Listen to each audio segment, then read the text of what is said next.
everybody's seen the agenda so far. Andrew preferred to have the start off with a general Q&A. So it may be an opportunity for each of us to go around, or each of you to go around and just give some comments and general questions and answers about the group type tokenization proposal that's been put forward by Andrew Stone. I just want to remind you of a couple of little housekeeping items.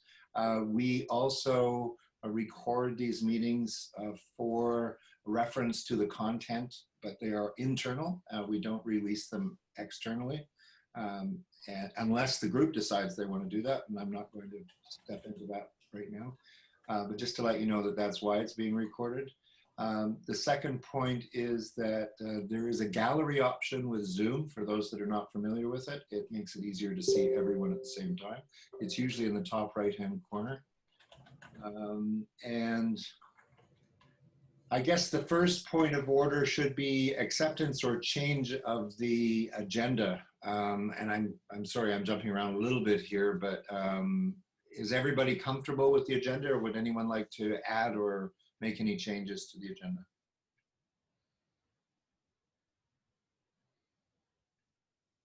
What a nice, quiet, well-behaved group.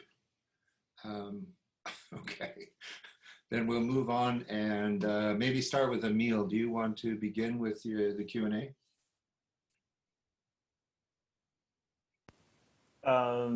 No, it's better to let someone else start, maybe. Okay. Brad, do you want to go ahead? I'm only halfway through the document, so it might be best if I don't start the questioning. Okay. Moving on to Shaman. I don't have any questions right now. Okay. Q&A portion may go very quickly. Daniel? I might have some questions. Okay, go ahead, Emil. It's more like if there's any estimate on like implementation or proof of concept.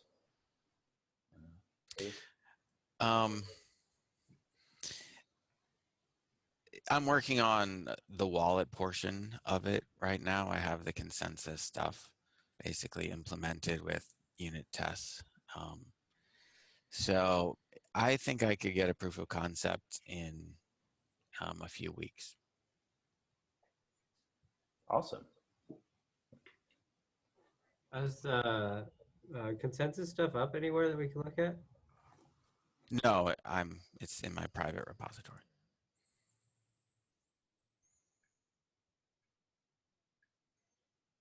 Yeah, consensus stuff is probably my biggest concern, as I'm sure it is for most of us. Yeah, there were a few parts of the document that I didn't quite understand regarding how the groups actually manifest in the consensus layer. So I kind of like to see the example implementation at some point. Mm-hmm. So as we go through the document section by section too, maybe we can sort of talk about some of those parts.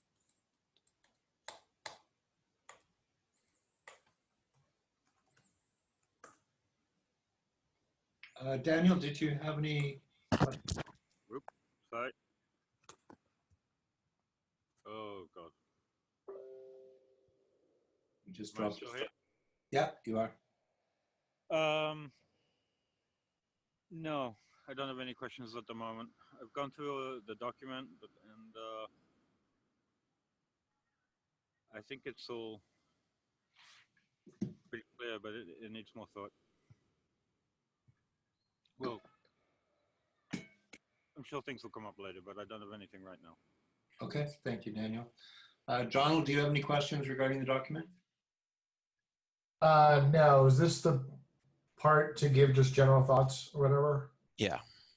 Yeah, I mean, I pretty much, I'll just repeat what I kind of put in the chat yesterday. I think we should be looking at this from like a risk reward type of framework. There seems to be some clear benefits or rewards, but over, you know, a non protocol changing way to do tokens. As far as like the risks, I think the this is different than the op group, so it doesn't have that scripting boundary issue. I was just concerned about like computational costs and how it could affect, incentive structure. And then just the other risks would be just unknowns or so-called like unhardening of the protocol or just, changing it. So I think, just like getting more clear on the risks and rewards will help us all kind of get a better handle on whether we want to implement this. That's it. Thank you, Donald.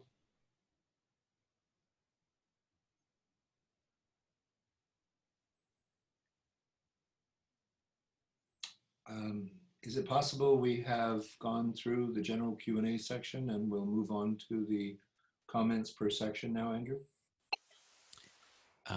Yeah, other than that recent addition, the new person who just joined. I think his name is Omri. I don't see who comes in. Yeah, sorry, it was Omri that just popped in.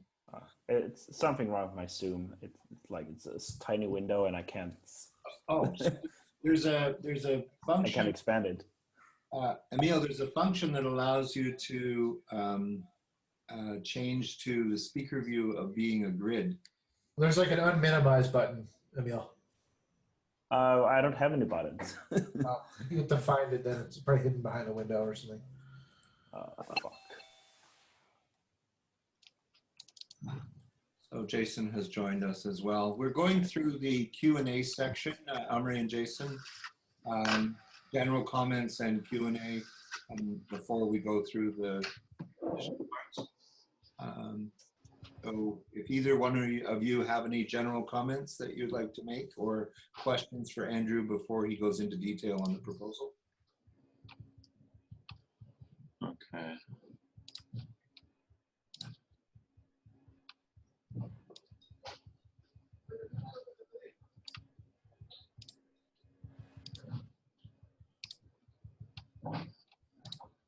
So my biggest question would be for the requirements. I still don't think that they're adequately stated. Like there's a general problem statement given, but it doesn't really describe why Bitcoin Cash in its current form is not able to solve this.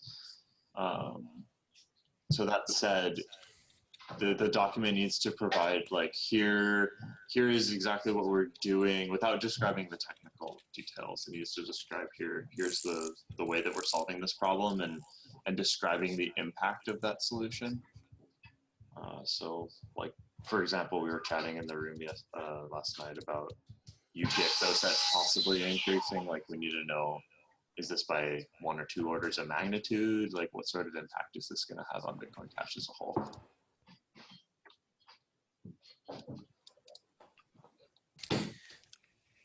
Okay. So in terms of projecting and predicting the UTXO set use, that would depend entirely on the popularity of the solution, right? So that would be very difficult to predict. Well, I'm not so sure, like, because clearly there's a use case that you're tackling, right? So naturally, maybe implicitly how big that market is potentially. Like we know that Bitcoin Cash is targeting all people in the world, a certain number of transactions per day, and tokens could possibly be that or even exceed it. Yeah, so let's just say that, every security and every company decides to put their stock on Bitcoin Cash. Such a thing is possible, right? Mm-hmm. So the real question is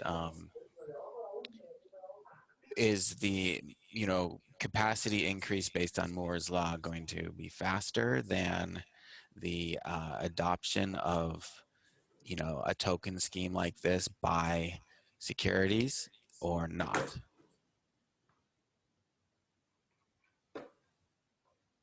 The potential use of tokens is huge. I know, but we need to know how huge. Because if that requires that Bitcoin Cash scales by another order of magnitude or 2, that's going to have to change our angle of attack on a lot of these other scalability problems. So it's going to have more What far I'm trying to say is the potential of Bitcoin Cash itself is far beyond our current capacity as well, right? And if you add tokens to that mix, you get, you know, an infinite on top of an infinite, right? So what I'm trying to say is what really matters is what the rate of adoption might be and how likely it is that transaction fees ultimately would slow that if we hit network limits. I disagree. I think the rate of adoption is actually irrelevant because we need to know what our actual capacity ceiling is. And if we're targeting scaling everyone in the world, then once we get to that point, you know, tokens is going to add another order of magnitude of scalability requirement on top of that. So it doesn't matter how fast we're growing, because like you said, our current capacity far exceeds the actual use. No, I said the opposite, which is that the current theoretical use of Bitcoin Cash alone far exceeds our capacity. Yes. Because if every human being used Bitcoin Cash as cash, the capacity would be far exceeded, right?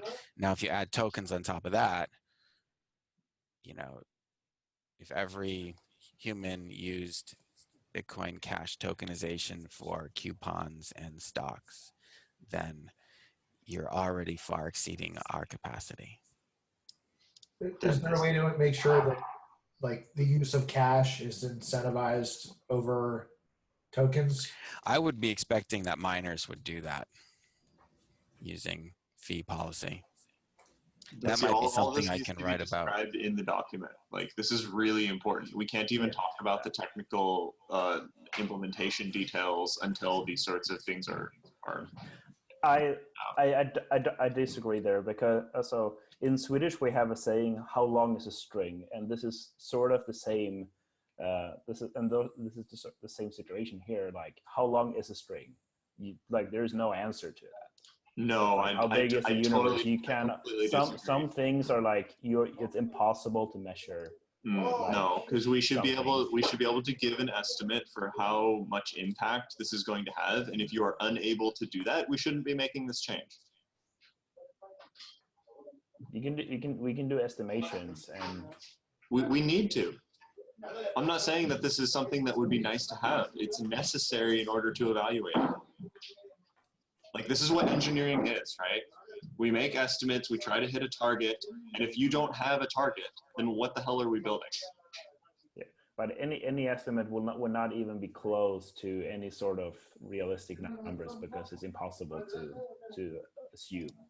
We can just guess. We can guess at best.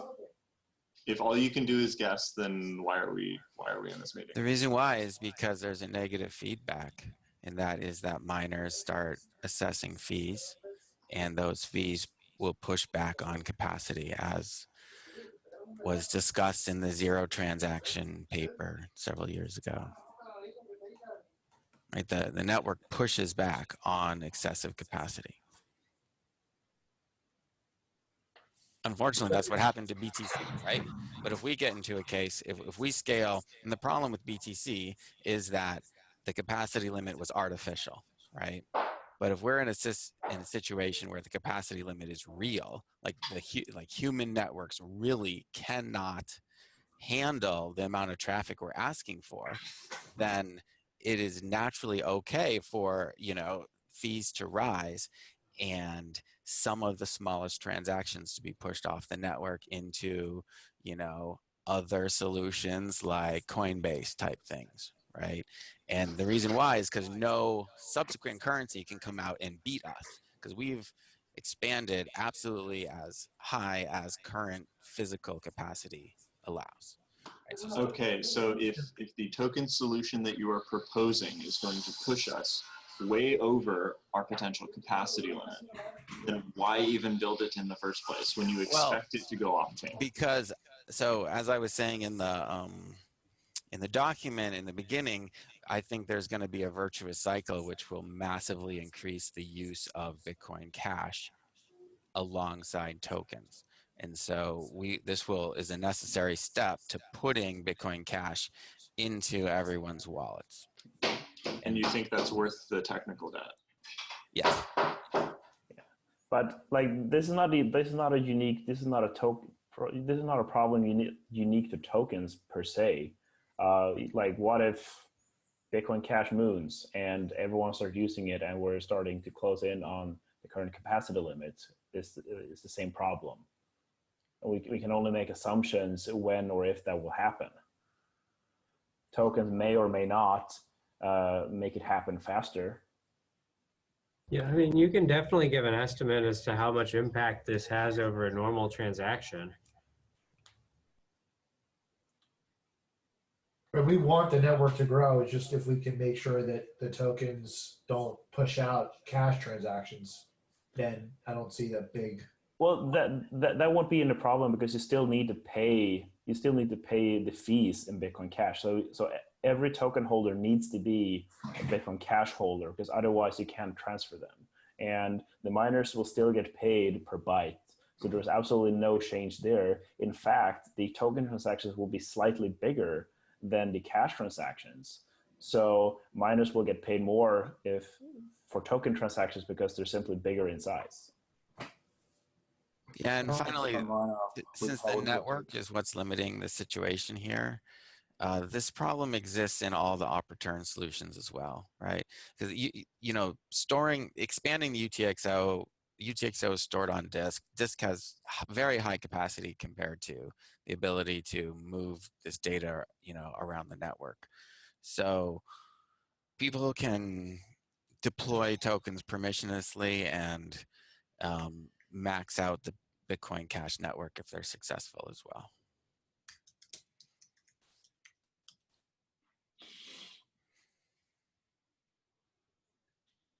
Okay, so why are these not discussed in the document?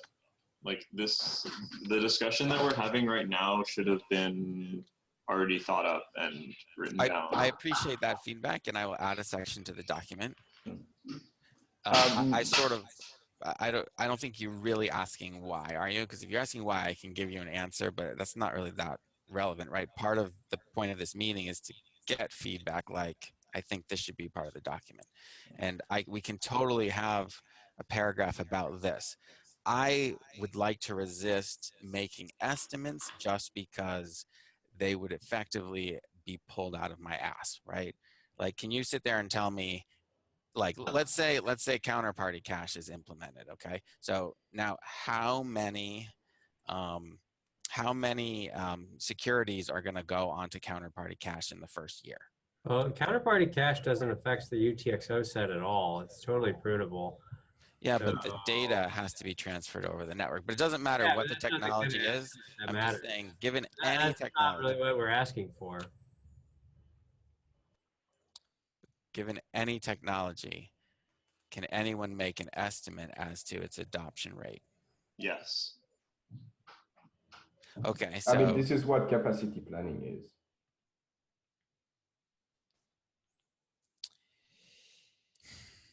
So basically what you're telling us is that you don't want to do capacity planning because you are unable to give an accurate estimate. We are not asking for an accurate estimate. All we are asking for is, what do you believe is the estimate and why? All right. Give data. I don't think this is a problem relevant to tokens. This is a general problem for everything Bitcoin Cash and not just this token proposal per se. Except that every single proposal needs to indicate how it affects the potential capacity. So basically what you're telling me is that it has tokens specifically has the potential to change the capacity requirements by 1 or 2 orders of magnitude. And yet you are unwilling to describe the factors involved. That seems insane.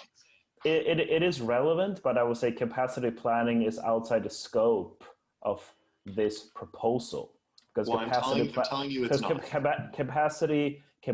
Capacity planning belongs in a different section. It belongs in generic Bitcoin Cash planning. No, because it has a direct impact on that capacity planning. Yeah, it has an impact on then there should be a model, and then should actually be capacity planning already done, and then just mention that, well, this affects the capacity planning we already made. Okay, so where's that reference? Because as far as I know, no one has done any capacity planning for how tokenization is going to change. Has anyone done any capacity planning at all? Of for course. Anything? Of course. So when Then we that work increase can the be Yeah, like group most to of my 220 talk in the bytes, last function. can you please send me the document that described the capacity planning on that? I'll see what I can dig up. Well, I mean, like those calculations like should be known by everybody in that group. If we assume that we have 5 billion people using it, they do a handful of transactions a day and so on, you end up with blocks that are of the order of 10 gigs in size. We know, or at least like everybody in that meeting should know those numbers, otherwise I have no idea what you're doing here. You've lost something in the way. Okay, so I hear your feedback. I will do my best to add a section that talks about capacity planning. You know, with the qualification that this isn't a road, and so you can't actually kind of determine how many cars can go across it to sum up the weight of the bridge and that kind of stuff.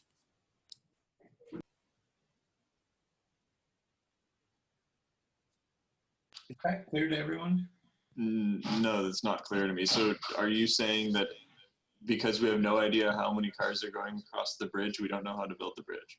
No, I'm saying you have an idea of how many cars go across the bridge, but so you do know how wide to make the bridge and the weight, whereas in Bitcoin Cash, we do not know that because we have this effectively this tremendous untapped potential, which is all of the stocks in the entire world. But it seems very clear that the day after Bitcoin Cash implements this, they're not all going to transfer over.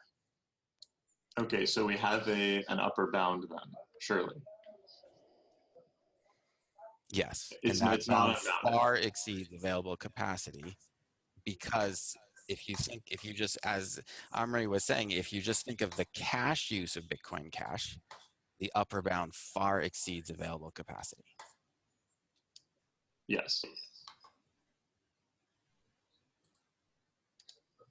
And you want to put we more also pressure. know we have a target that we can reach. Right? We know that we have a reachable target.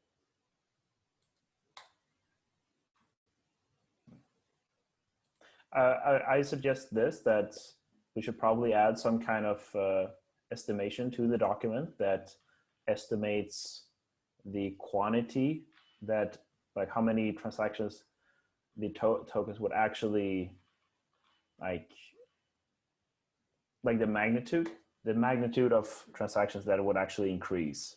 But as for the actual capacity problem, it doesn't really belong in this section. Only like a short estimate that we estimate that X% of the transactions will be tokens, and we expect it to grow X number more than it otherwise should if we don't. So Jason, with something like, you know, I don't know, like across the world, the average, there's typically X percentage of people who are stockholders.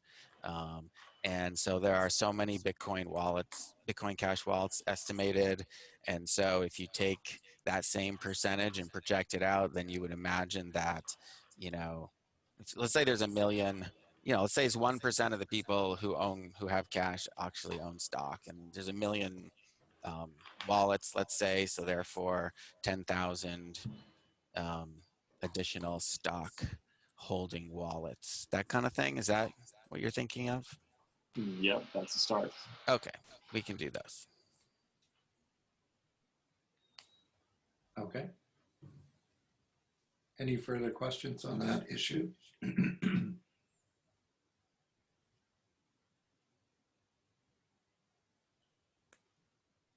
Jason, I had to jump off. I'm sorry. go ahead, John. Thanks, guys. Good luck. Have fun. Army and Jason, you were the last ones to come in. Did you have any other further general Q&A comments or questions and answers? Questions for Andrew? Yeah, so another one that I was thinking of was the document doesn't describe so much about alternatives.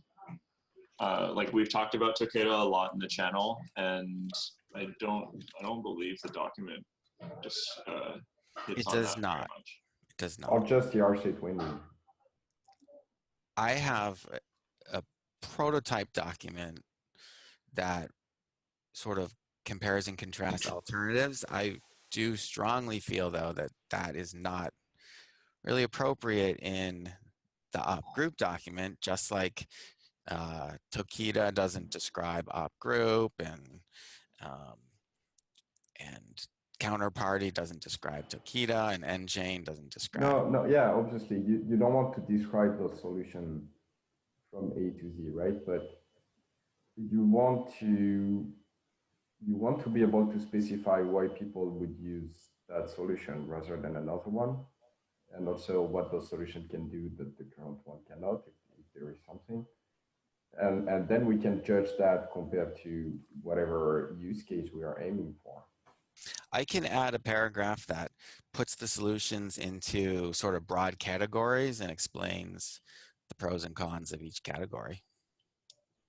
Yeah, that would be helpful. So for instance, I'm gonna tell you honestly, I have no idea what ERC20 does or does not do. But it's very clear that this is like the #1 competitor to that proposal. So it's a very important question to answer, like why would people use that rather than the ERC20 that they seems to be using right now? And it needs to be sufficiently better than people are gonna be willing to switch. Does your, Andrew, does your prototype document explain any of this, and is that something you can share? I can't share it like right now. No, I haven't looked at it in a month, so. Okay.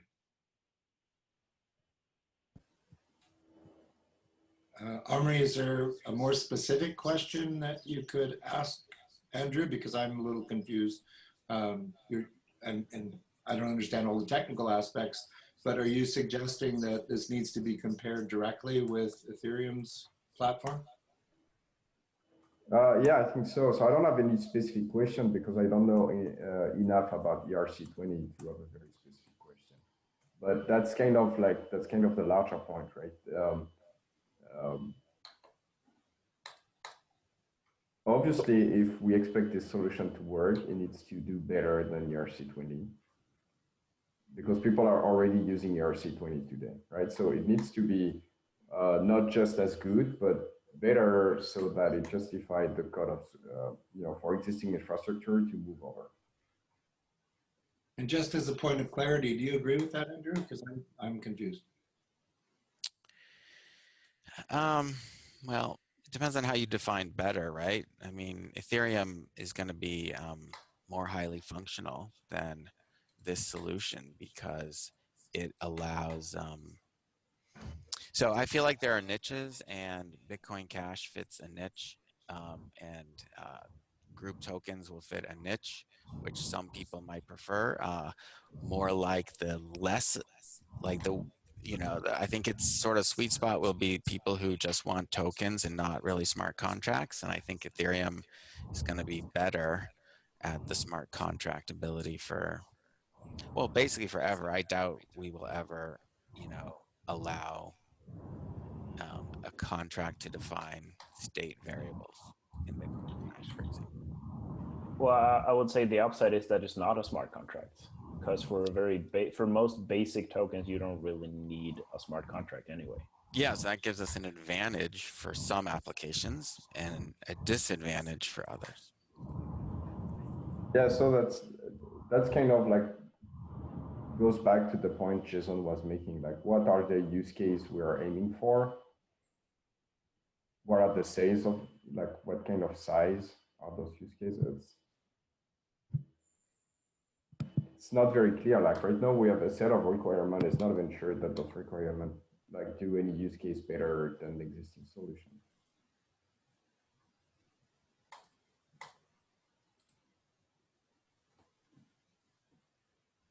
You want to address that, Andrew? Well, I described a lot of use cases without explicit, and a lot of the advantages of the group proposal without explicitly saying, and therefore it's better than this other competing technology. Yeah, No, but you can say an advantage, but you need to specify what you know, what use case and what is the size of the serve correspond to that advantage, right? You can say I could build a car out of titanium and it would probably be better in terms of like resistance and weight and whatever than existing car on the market, right? But it will make my car cost you know, an extremely high price. And there is actually no market for this because this car would not be sufficiently better compared to the price that you know, the express price that it would cost. So at some point you need to define, you know, what you are targeting and how those advantages and disadvantages fit within that target. And right now I see on this in the document I don't really see a target, right? I see, okay, we need tokens that do X, Y, and Z, and here is how we can do such token. But who are going to use those tokens? You know, like why would they use that rather than something else? And the way I see it, like the big advantage of this proposal is that you can use tokens as cash. So the point of Bitcoin Cash is to use it as cash. And with token, you get a multi-currency feature where you can say one token represents airline points. And when you do an upgrade to business class, for example, on an airline, you pay you can pay some in Bitcoin Cash, you can pay some in the tokens, and use that as a payment in one transaction, for example. You're using the tokens as a cash payment. Same thing if Amazon would, for example, so today Amazon is paying the Mechanical Turk workers in Amazon gift cards. If they would tokenize their gift cards instead, you can just start paying the workers directly with Bitcoin Cash tokens and basically use them as cash in that case. And it would make it much more liquid. There is a huge difference between this kind of token and Bitcoin Cash itself, right? The token is born outside of the blockchain and therefore is not trustless.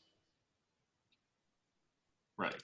As part of this proposal, we need to focus on what was the trustlessness, which was the focus, right? Because if we don't need trustless tokens, then something like Tukeda takes care of this problem without making any protocol changes.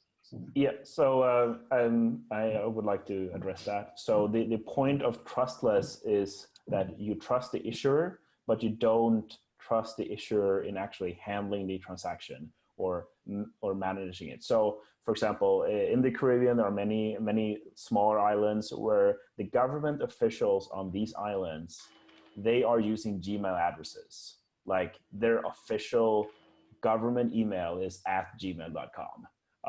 We're talking about nations that are too technically incompetent to run any kind of operations for, if they would, for example, if they would like to tokenize their currency to make it easier for international trade, because the United States keeps blocking USD wires to them, and they would like to tokenize their own national currency. At best, these nations and these central banks, the only thing they would need to issue and burn tokens is a couple of hardware wallets they have locked up in a bank vault. So they only actually use the blockchain themselves when they are issuing and burning, and then they just let the money flow and outside their realm and outside their control, because they're not really interested and they shouldn't really control their currency. Okay, so but why not focus on this use case in the document? Because things like airline points and things like that don't apply to this trustless token transfer. I also have a question. In the use case about the Caribbean states, you gave the example that they're using Gmail as their email provider because they're operationally incompetent. That makes a lot of sense to me. But why couldn't, say, Bitcoin.com provide the same service for tokens? Yeah, but then you still have like a single point of failure where, like, if we run a centralized you don't have to run authority-based token protocol, then we have to manage the servers, and if we host the servers in the Caribbean island, then a storm hits and it stops working. It's just better for them in every way if they can piggyback on an existing working global blockchain that is Bitcoin Cash. Yeah, so but we're talking about the difference between a distributed system like Tokeda, which you could run multiple servers for, and something like in the base consensus protocol that needs to be heavily tested. I mean, the complexity of your changes that are being proposed, Andrew, you might have a proof of concept in 2 weeks, but the amount of testing and fuzzing and all the other stuff that has to go through that code, like what's your total time frame for wanting it to be implemented in the consensus set? Like Tokeda is something that can be implemented today by Bitcoin.com, and they can start contracting that out and make a profit there. Whereas, but then it's centralized, and you need to trust the issuer, and you don't know if like the transfers might actually work, if the servers don't work. There's a lot of. I mean, you have to trust the issuer already in your example because they could just print. No, only with the value. You only have to trust the issuer with the value and not with the actual operation and function as cash. Yeah, like, I mean, can I interleave in that point? Please, Joannis, I apologize. I didn't recognize your hand was up, and you both Steve Shatters and Joannis have joined us, so I want to give them an opportunity as well. We can come back to this in a second. Joannis? Yes, I wanted to take the scenarios of the island because I believe it's a good one. So we have a situation where we have basically someone who wants to have a token that operates for themselves, but they don't want to have the infrastructure to do that. As part of a setup like Tokeda, you see, what I expect is that you will have entire classes of players where you delegate, third parties where you delegate execution. So you take something that is, so the issuer is actually, it's not one issuer, it's multi-sig, and you have a couple of, I would say, commodity issuers that just stick to whatever rules you want them to mechanically apply for the rest of us. So you see, it's and again, it's just like a certificate authority to sell you SSL certificate. It's so easy to see when you have something like certificate transparency. You know, it's so easy for everyone to see that as a meta issuer, if you misbehave, that there is no viability. So basically you can have very, very high trust on those meta issuer just because their business is to be very diligent relayer of transactions.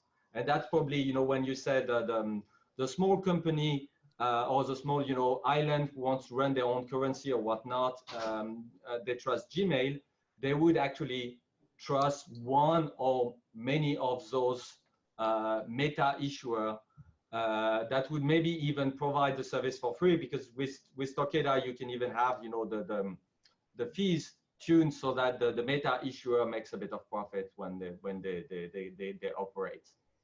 Yeah, but you still don't get away from the fact that like you have a second layer of servers and a second network that is required to run everything. And I would argue that in this case, you know, that that was the second angle of Tokeda, but I want to argue because I believe it's very important to the discussion of group. Do we want to have the cash that subsidize whatever tokens runs on the blockchain, or the other way around, the tokens that subsidize the cash? And for me, I'm very much into thinking that whatever, you know, extra use has to be framed in a way that it's really subsidizing the cash, if anything. meaning that, and that the tokens are not a tax on the cash or even maintaining the infrastructure, which include the complexity of the infrastructure on the cash, but really something that helps the cash. You see, just to again to reverse it completely, as opposed to have a setup where we have something that is in the way of the cash. Well, basically, we're replicating the Ethereum model, which is proven to work really well, because every token holder also needs to own some Ethereum to be able to transfer them, which has given a lot of people Ethereum. So this yes, is I did agree on the fact that it's working very well. As far as I know, CryptoKitties have brought the network to an halt, and it's just right now. It's literally, although unlike Bitcoin, Ethereum has paid massive attention to the detail, to the minute detail in terms of scalability. They're paid. Whenever I see a bit the level of technical decisions, they have already invested a lot in terms of scalability, performance optimization, extra, and their network at the very moment where we speak right now is grinding to a halt. I mean, the transaction fees are $0.50, and it's very, very bad. And it's all of that because they have those smart contracts where that just badly interact with the cash function.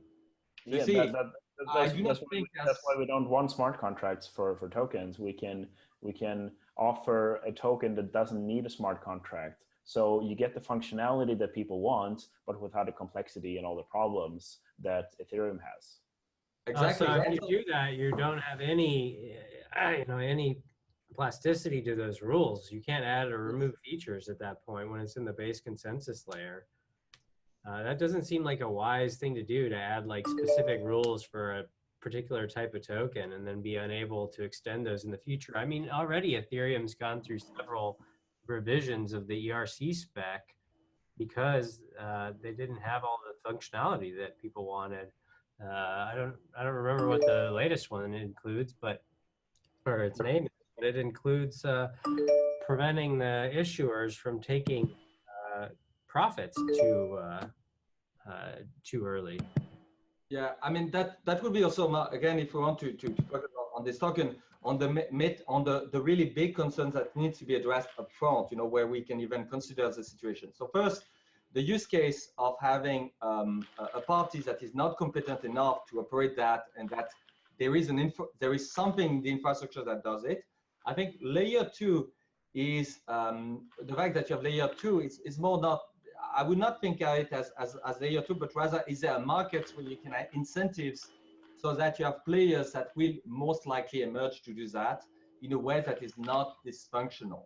That's rather than thinking of it as layer 2 as if we are coping with like limitation and whatnot, more thinking it from an economic perspective is that do we have a setup where we can have those token capabilities brought to Bitcoin with players that have an incentive to do so and to support it and to make it very powerful, capable.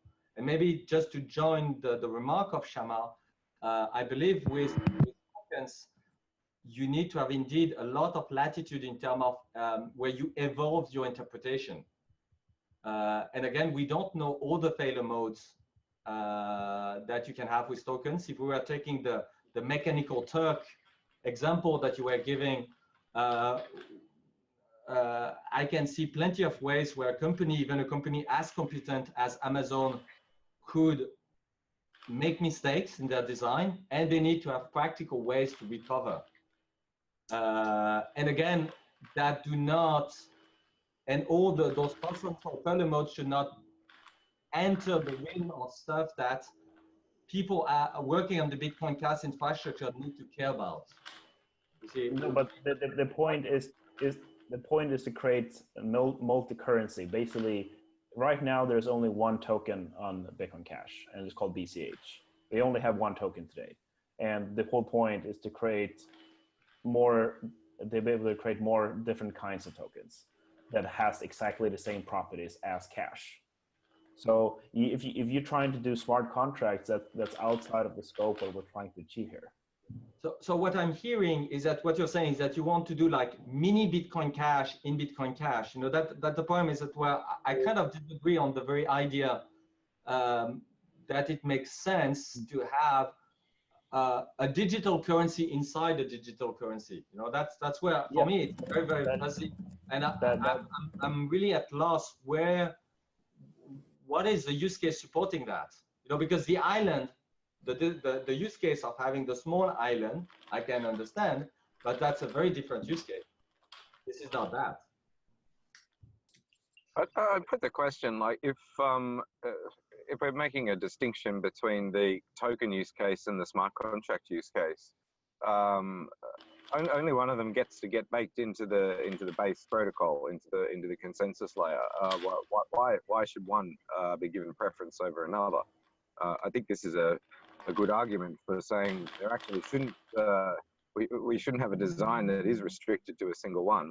We should have a design where you know, multiple types of token, smart contract, whatever solutions can exist in such a way as they support the underlying cash. I mean,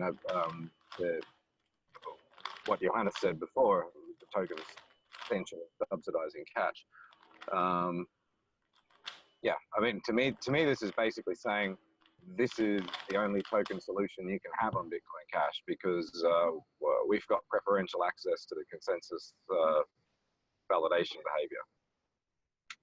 No, the point is like if we're gonna put tokens on the consensus layer, it needs to do one. It needs to do only one thing and do it really, really well.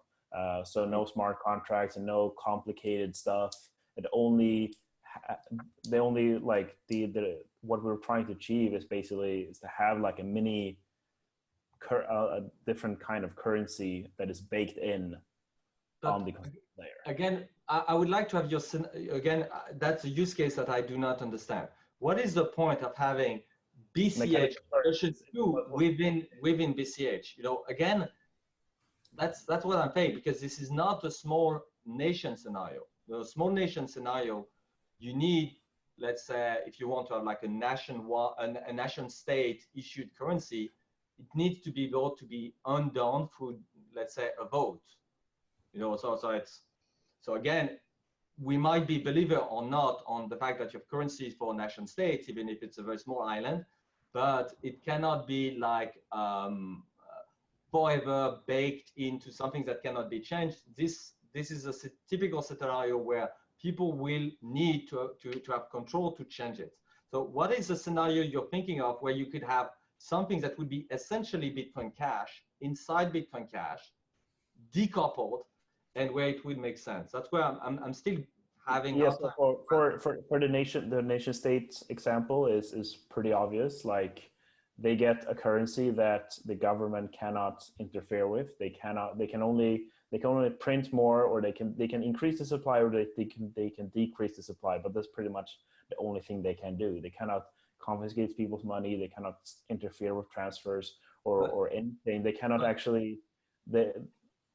But Takeda would give you just that. You know, again, in a practical world, you would just take 4 or 5, you know, highly trusted companies, and whenever there is one that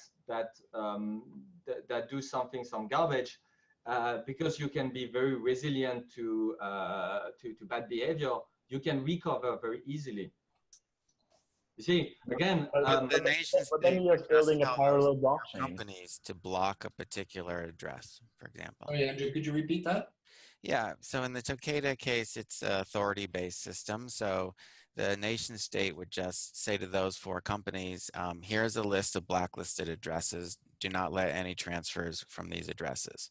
And then if the company says, no, you know, we're allowed to use whatever ones we want, then the nation state says, well, your paycheck for the monthly upgrade is now removed. But again, if real world, okay, let's be real. In the real world, if you have a court, you know, where the court decide that I'm not supposed to receive money on one address, and it doesn't matter if it's rational or not, they can still throw me in jail no matter what is happening on the blockchain. You know, the fact that something is even proven true or proven wrong, it's up to a jury that can decide whatever the hell they want. And if they want to close their eyes and ignore what is happening on the blockchain, they can. So I'm really failing. You see, when you say Well, if you're talking about international, like transfers of money and so forth, there may not really be a court that, you know. But then why all not this using unless you Bitcoin want. Cash? You see, that's the point, is that you're telling me about something that is very much cash-like. You're seeking cash-like. Well, okay, so I'm in China and I want to like invest in an American company or in other countries, and you know, I guess China now allows you to invest probably in other in you know securities from other countries, but there are other countries that don't allow that, right? So if the you know, if stock was tokenized, then you could circumvent those rules within No, your. because you see, again, a company, you see, here the point is that if you think that you're a company, let's say in Thailand, Thailand has regulation that says that you cannot accept foreign investment. It's not because you issue a token that can be censored that the government cannot step in and put everybody in jail in the company. You see, that's my really example is a company in the US issues securities on the blockchain and individuals in other countries choose to invest in that company. Yes, but then it's not a problem. Takeda does this pretty well. The company in the US would choose, if they don't want to operate the token themselves, they would choose a couple of you know well trusted, well known meta issuers that just diligently relay everything. And this is it. So in Vietnam, that would still you could still I would say stealthily do a swap with Bitcoin Cash so that you buy those tokens against Bitcoin Cash. Yeah, until the nation contacts those companies and says, hey, every account needs to be identified before you should allow a transfer. Okay, just a sec. We do have a question from Omri as well. I don't want to miss. Yeah, so it's more of a remark than a question, but here we are seeing that the discussion, depending on the question, has moved from one use case to the other. And this is where we see that the lack of definition for use case is a big problem. And I see generally like two categories of use case that are mentioned. One is like currency like points, stuff like miles or Amazon gift cards or whatever. For those types of, for this first category of use case, I don't think it changed that much that the transfer is trustless or not, or like more permissionless or not. Because at the end of the day, Amazon or whatever airline company or whatever can decide to redeem the points or not, right? So at the end of the day, they could monitor the blockchain and effectively block any payment that they wish. Not at the point where the payment is made, but at the endpoint where the points are used, and it doesn't change anything. So for this category of use case, you are trusting the issuer regardless. And then the other category of use case is effectively baking another currency, like for a country.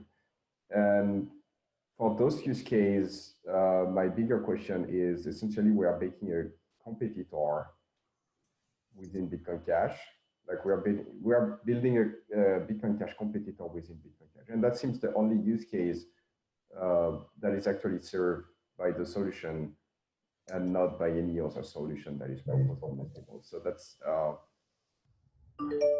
I mean, that's kind of a problem. I have a quick question. With regards to the Caribbean use case, would this be for the St. Kitts government that they would be interested in this?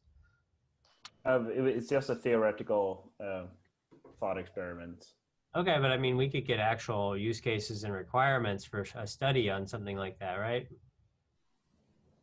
Like if we like hypothesize. I'm not aware of any actual plans to do this. It was just an example. Sure, but like an example is a good use case, so then we can gather requirements from that use case. I'm pretty sure it's covered in the document. Is it? Like in terms of cash for nation state, I happen that I've been contacted by some groups that I would qualify as, let's say, regional autonomists in Europe. I would not be very specific on who they are, but basically we assess what, you know, a large region who wanted to be autonomous, who has like significant political support. So it's not like a theoretical scenario. It's like they have 40% votes at the elections. And basically in the case of an, I can, because I went through that with at least two different groups in Europe. As far I would say nation state currencies are concerned, there is clearly there is a deep concern of being able to, whatever has been done needs to be able to be undone, because they are big believers in democracy. So if there is a vote to do the currency one way, there can be a vote to have it modified another way. So so that's and again, I think it rejoined the fact that the second remark of Amaury, the only case where we have where our group really makes sense, or this sort of type of tokens really makes sense, is to bake a competitor inside, you know, something that is fundamentally aligned with Bitcoin Cash inside Bitcoin Cash. And that's where, again, I agree. I fail to see the real use case for that. Yeah, it is sort of a Bitcoin Cash competitor, as in it is it's like another currency on Bitcoin Cash. It makes Bitcoin Cash multi-currency, but you still pay the transaction fees in Bitcoin Cash. So anyone that holds tokens needs to own Bitcoin Cash to be able to transfer them. But what is the governance model of that? You see, because what I feel is that I've discussed with real people who wants to have like real currencies for real countries with a specific democratic governance type of model, modernized, and clearly this is not what they want. So this is kind of then they can use something else. But like the whole point is that there is no governance. The whole point is that it follows exactly the same consensus rules as Bitcoin Cash, with the exception of minting and melting. So currently, we only have one token of Bitcoin Cash, and it's called BCH, and only miners can mint or melt tokens according to a very specific, according to some very specific rules. So is the only concern the availability of this token? Because it seems like if that is a concern, that's something for Bitcoin Cash itself to technically solve, so that this nation state can use Bitcoin Cash directly as a currency. If there's no other concern, then I just don't see the point of a token when Bitcoin Cash could be used in its place. The point with a national currency is always tied to the local economy. So tethering it directly to a global internet currency that is tied to multiple different nations' economy, it might be very risky for a small nation. So they might prefer to issue a token instead on the infrastructure that is already there, which is basically why you would create tokens on the base consensus layer, because you're piggybacking. So instead of building up this parallel infrastructure for tokens that is very complex, you just make it very simple instead, and just put it in the base layer, and then you suddenly can utilize the infrastructure that's already there. But I beg to disagree. I mean, again, for having discussed with people who want to do this kind of nation state currencies that are local, they want to be, I mean, all of them were very firm on the fact that they want to be able to undo whatever has been done, and to have the court of laws that basically, you know, it's not code is law. I've never met people in real political circles that were even dreaming of this thing.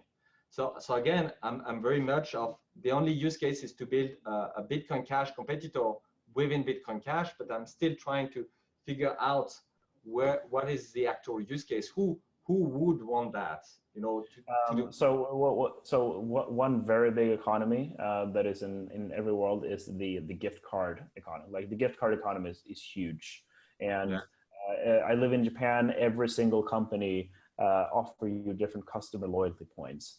And instead of Family Mart running their own system for keeping track of all their customer loyalty points, they could piggyback on the existing Bitcoin Cash blockchain and just issue tokens. But we went over this. This is deviating from what you stated that group was for, which is trustless transfer of these tokens. Everything of what you just described almost all of those are untransferable. Like you read their terms and no company wants you to transfer your points to somebody else. Nobody wants their gift card money to go from one person to the other. Yeah, but in this case, they would use it because they want different terms. They suddenly want customer loyalty points that are transferable. What company wants this? There are companies that do. There's a pretty big gray market for airline points, for example. The airlines Yeah, don't well, want this, we though. circle back to what I was saying though. All those gift cards being like Family Mart, Airline Point, or whatever, are renewable or not, depending on Family Mart or the airline or whoever is issuing that stuff. Yes. So effectively, Yes, whoever redeem at the end can choose to redeem or not, right? So anyone you cannot prevent the transfer, but you can look at the transfer and say, well, I don't agree with that transfer, so I'm not gonna redeem those tokens specifically anymore. Yeah. Well, right? So those kind of use case could use counterparty or Tokeda or any existing solution. They don't need whatever WorkGroup provides on top of this. Yeah, but my point is the only trust is that you trust them to actually guarantee the value. You don't trust them to actually you don't trust them when it comes to transfers or anything like that. The only thing you do. When you trust it matters is the trust when you trade it. You do trust them when you transfer, because you trust that they're gonna accept the transfer coin at the end of the chain. Yes. Right. So the only difference is at what stage of the process they can block the coins. You've not changed at all the fact that you trust them for those coins to be transferable. Yeah, but then the value of the points will just the value of the token. Right. So say I'm sending you some of those points, and then you want to spend them. With the previous solution, the issuer can stop when I send you the coins, and with the WorkGroup proposal, the issuer cannot do that. So I send you the coins, but then the issuer can refuse to accept your coins, which effectively is just the same. Yeah, but then the value of those tokens will go to zero, and suddenly they lost. No, but you understand, like the security model is just the same as any existing solution for those class of use cases. If they block the transfer partway down the chain because they have to be involved in the actual transfer versus the scenario where they don't actually block anything until someone goes back and tries to redeem them, which might be long after the point where they said, I want to block the transfer. To achieve the same effect, all they actually have to do is publish a blacklist. If they blacklisted it, then it doesn't matter whether they're involved in the transfers or not. Anybody who receives a token goes and checks the blacklist and says, okay, well, I know that's not going to be redeemed. I'm not going to accept it.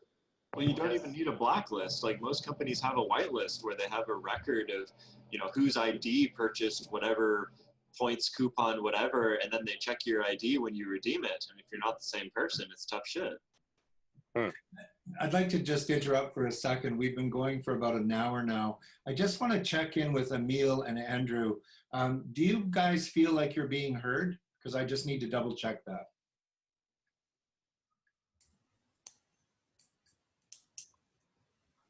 Emil? No, I think everyone is talking about very different things, and I wonder, yeah, I don't know. I want to make this as comfortable for everybody, and I do feel like it's a little awkward for you and Andrew. Andrew, how are you feeling? Are you feeling like you're being heard? I don't really understand that question. I feel like we're coming from very different philosophical perspectives.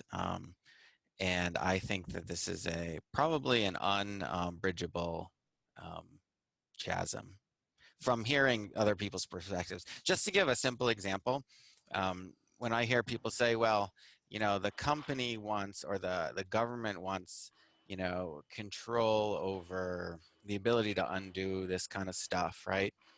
Well, the democracy is formed of two parts. One is the will of the majority, and the second is the Bill of Rights.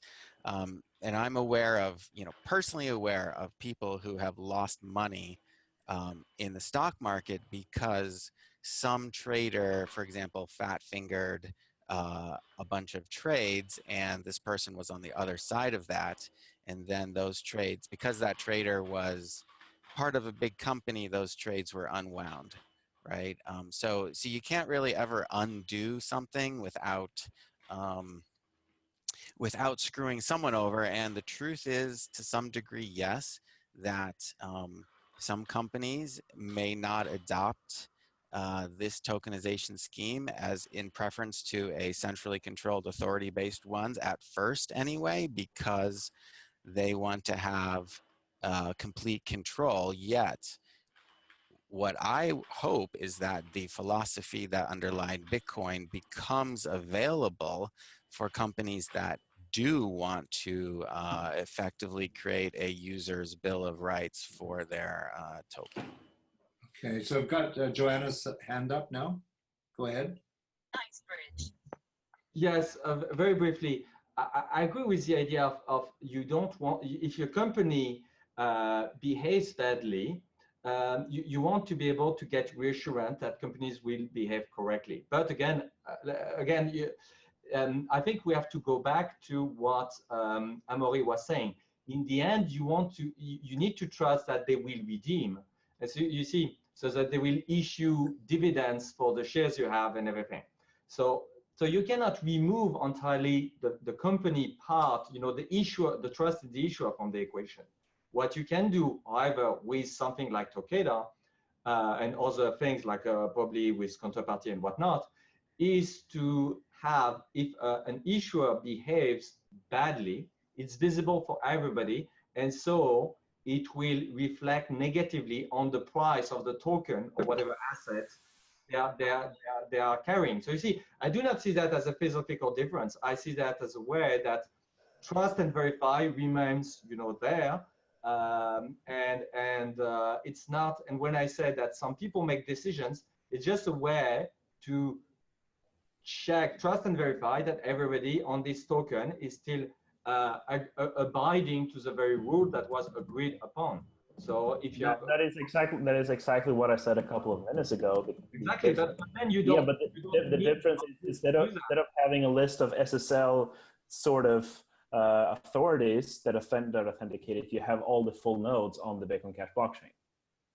That's the difference. The logic, in the real world, the logic when you have a real world, I would say, complex token that is like large, you will have tons of edge cases that will need to be accommodated. If you issue dividends for your shares, you can make mistakes. You can make mistakes, entire classes of subtle mistakes and whatnot. The difference is, does the infrastructure allow you to claw back those mistakes, or do you have to ask nicely? No, I would say, can you?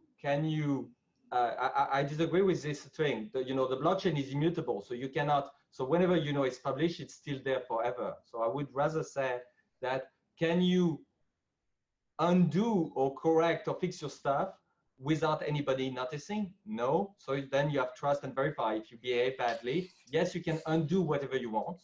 Again, it's the protection of the individual against the company. Like in your specific example, so the Takeda people claw back a couple of transfers, right?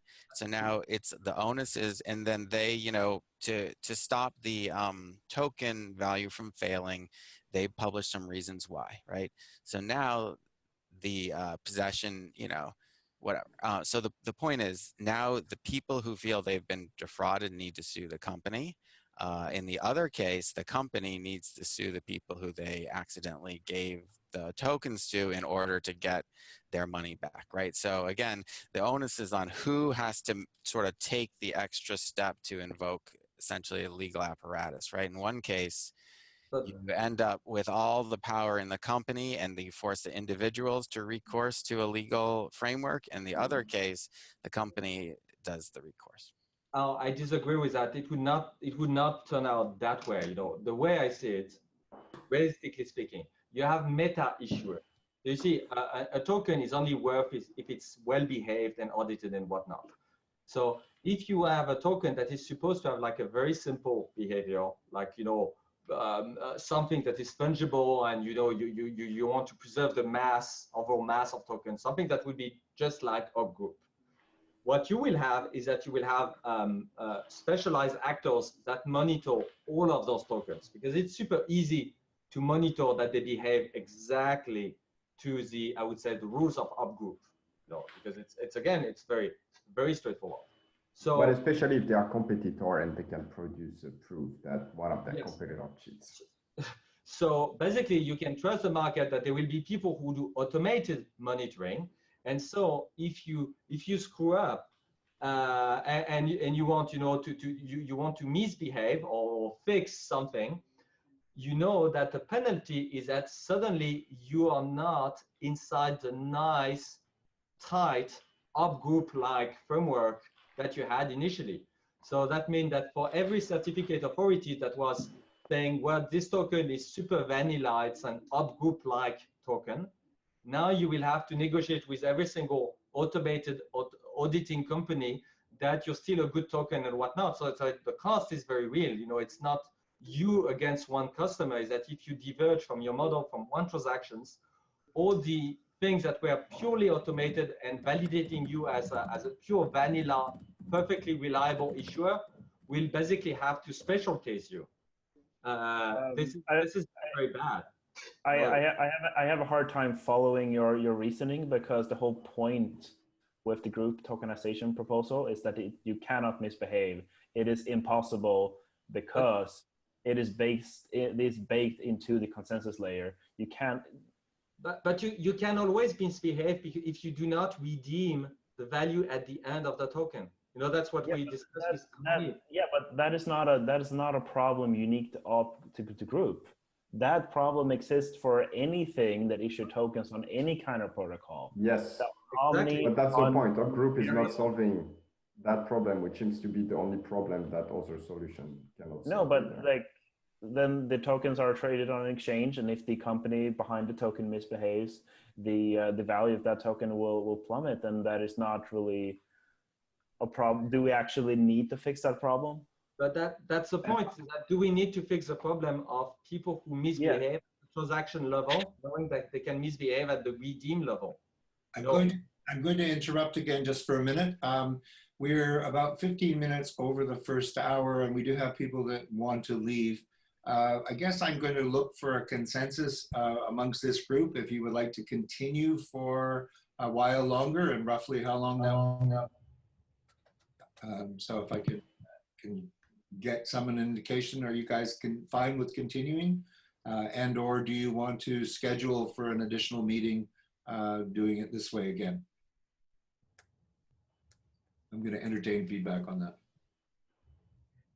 I can still be there for 20 minutes, but again, I think if there is an agenda for next call, that would be really what are the actual use case that we serve by having cash in cash. That's, for me, that's the one thing to where be specific, it should be the unique use case. Yes. Okay, so what you're saying is that you would like to meet again, but you'd like to have a different format for the meeting, a different agenda? Yeah, I think I think the unique use case needs to be identified and written up in a document before I think having a meeting is worthwhile. Okay. Can I get feedback from you, Emil and Andrew, about this? Well, I wouldn't really call it a unique use case. Like, group is a tokenization proposal for creating tokens that have pretty much the same, very, very similar properties as other token proposals. The big upside with group is that it gives the very, very simple functionality for a fraction of the complexity of both Ethereum and other layer 2 solutions like Takeda.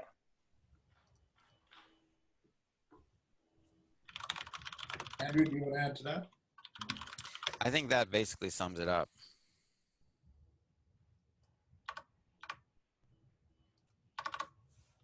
Well, even if there is several use cases, each of them needs to be specified so we can evaluate, because we cannot continue having the discussion we're having where We talk about one use case, and then we figure out that it turns out there are some problem with those use cases. And instead of drilling down, then we jump to some other use case and again and again and again.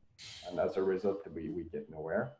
So even if there are several use cases, they need to be, they need to be identified, and we can go over each of them and see if, that's actually a solution to that use case, and if other stuff are actually not a solution to that use case.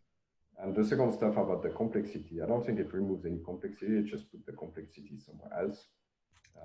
In that case, mostly in the consensus rules. And I'm not convinced it's a good trade-off in the sense that the consensus rules tend to be fairly difficult to change, whereas rules outside of the consensus rules are much easier to change. So it's moving the complexity from somewhere where it's easy to fix if there is something wrong or whatever, to somewhere where it's very rigid, which is not you want the complexity. This is not where you want the complexity to be.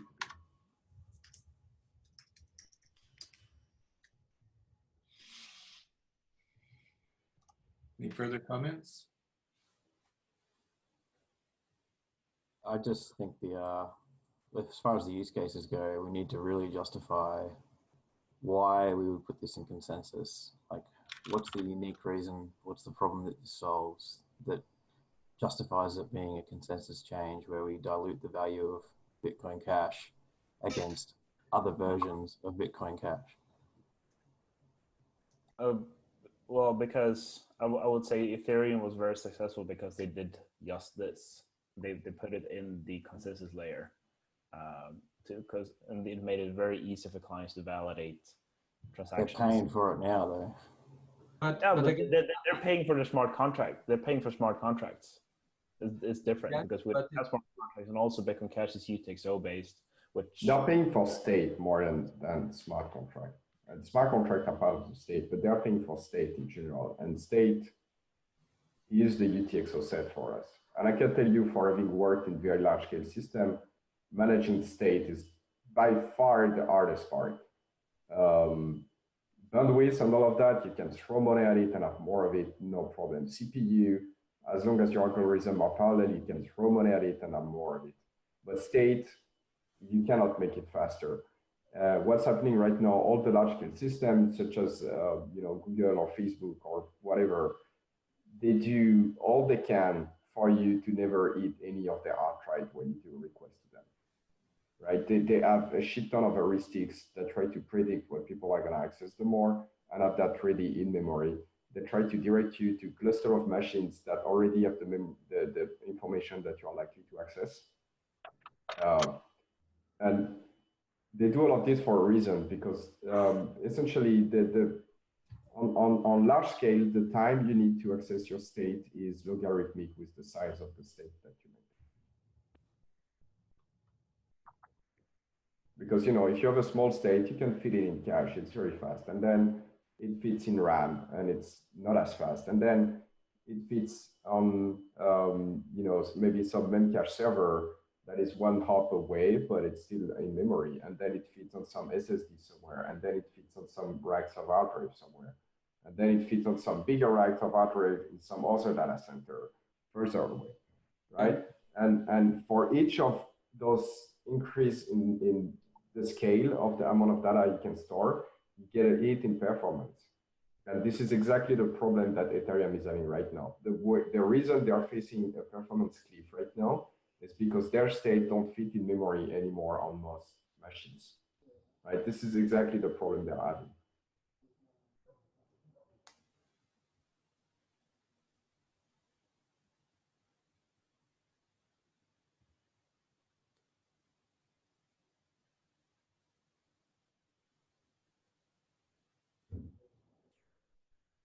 Anybody want to address what Omri's just said?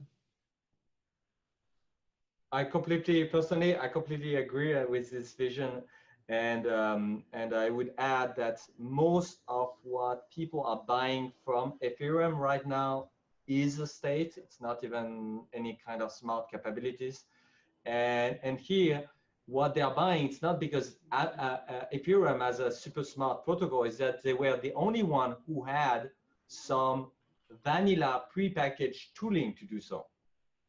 You see, so don't confuse the fact that you need to emulate like Solidity and whatnot, or even, you know, this kind of things, with the fact that if you don't even have the tooling, you know, to do it conveniently, you know, for example, Tokeda is not complicated to implement, but it's fully, and I take full responsibility for that, not implemented.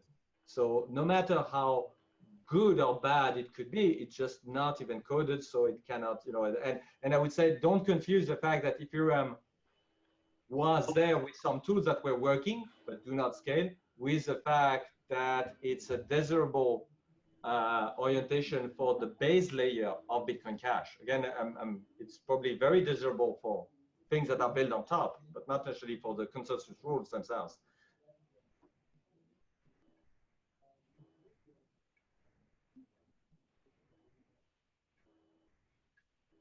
Does anyone have a sense that this meeting is coming to an end?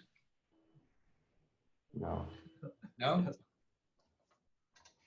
I just don't want to. I just don't want to keep things open if there's no reason to continue. Andrew, how are you feeling about the meeting? Well, if anyone has some additional comments, then you're welcome to say them.